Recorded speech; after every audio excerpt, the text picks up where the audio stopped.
3,00,000 కోట్లు తీర్చవలసిన అవసరం ఉంది. 30,000 ఎకరాల భూములు తీర్చవలసిన అవసరం ఉంది.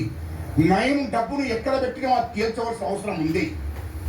నయం డబ్బులు ఏమైనా భయ్? 1,000 కోట్లు దొరికినాయి నయం దగ్గర. ఆ డబ్బు అంతా ఎక్కడ పెట్టావు? దాన్ని ఇప్పటి వరకు కూడా నువ్వు బయటకు 10 ఏళ్ళు పరిపాలనలో ఒక్కనాడు కూడా మరి నయము దగ్గర దొరికిన డబ్బు ప్రభుత్వ ఖజానాలో చేర్చాలి. ఆ డబ్బు అంతా ఏమైంది? నయము దోపిడీ చేసిన అటువంటి డబ్బు, నయము కబ్జాలు పెట్టిన 2,000 ఎకరాల భూమి. ఆ భూమి అడ్రస్ ఎక్కడ ఉన్నది రవి? ఎవరి పేరు మీద చేశావు అంటే మీరు బినామీ పేర్ల మీద మీరు వేసుకొని ఆ నయము ఏదైతే ఆక్రమించిన భూమి ఉందో 2,000 ఎకరాలు, ఆ 2,000 ఎకరాలు కూడా మీరు బినామీల పేర్ల మీద చేసుకున్నారు. దాన్ని అందించారు. ఇంత దోపిడీ చేశారే తెలంగాణలో. ఇంతమంది త్యాగాల మీద ఈ తెలంగాణ వచ్చిందిరా. ఎంతమంది త్యాగాలు, ఎంతమంది కష్టం మీద తెలంగాణ వస్తే ఎవడో వీడు తెలంగాణ పుట్టినట్టు, తెలంగాణకు వీడే పుట్టినట్టు తెలంగాణ కోసం చెప్తారు. అరే నువ్వు ఇష్టం వచ్చినట్టు తెలంగాణ కోసం ప్రాణించారు. భూషణికే తెలంగాణ ఉద్యమం 1,200 మంది బిడ్డలు చనిపోయినప్పుడే ఏనాడు కూడా మరి ప్రాణత్యాగానికి సిద్ధపడలేదని అడుగుతున్నా. అది హరీష్ రావు ఎప్పుడైనా మరి అప్పుడే ప్రాణం తీసుకోలేదు పోయినా చనిపోలేంతా మా వాళ్ళు బతికింది సెంటిమెంట్ ఉపయోగించుకున్నది మీరు. వీళ్ళు తెలంగాణ వచ్చిన తర్వాత ఈ రాష్ట్రాన్ని 2014లో మీరు అధికారులకు వచ్చినాక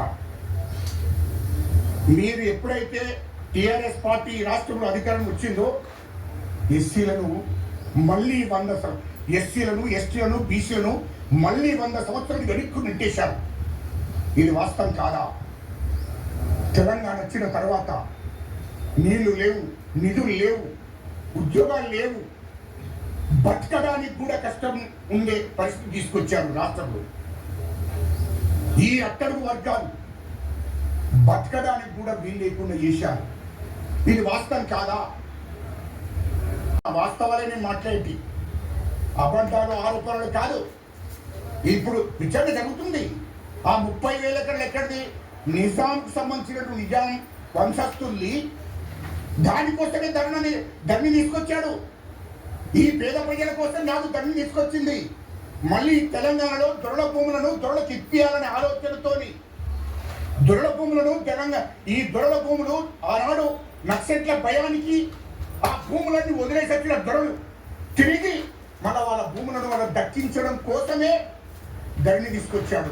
ఇక్కడ నిజాంకు సంబంధించిన భూములు, నిజాం వంశస్థులకు సంబంధించిన భూములను 30,000 ఎకరాల భూమిని వాళ్ళు కబ్జా చేయడం కోసమే ధరణి తీసుకొచ్చాడు కేసీఆర్ ముఖ్యమంత్రిగా. ఆ 30,000 ఎకరాల భూమి బినామీల పేరు మీద చేశారు. కేసీఆర్ బినామీ, హరీష్ రావు బినామీ, కేటీఆర్ బినామీ, కవిత బినామీ. బినామీల పేరు మీద చేసి దాంట్లో 10,000 ఎకరాల భూమిని అమ్మేశాడు. అది ఎక్కడ భూమి? ఆ ఫైల్నే గాయబ్ చేశాడు ముఖ్యమంత్రి, మాజీ ముఖ్యమంత్రి కేటీఆర్.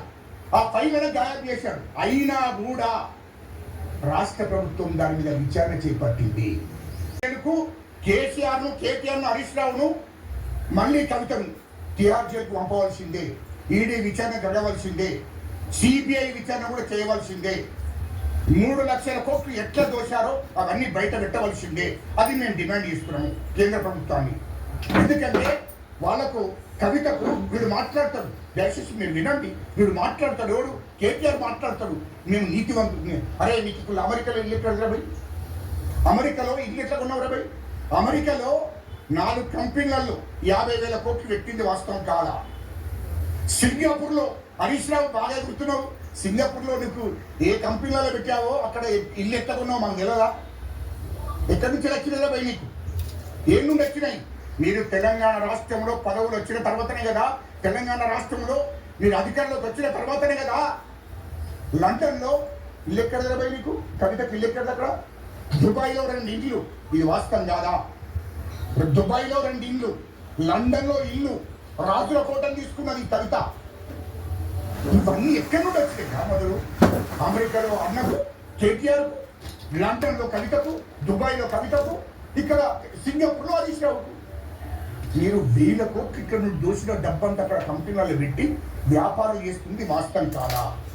దీనికోసమే నేను ఈ నెల 29 నాడు ఇందిరా పార్క్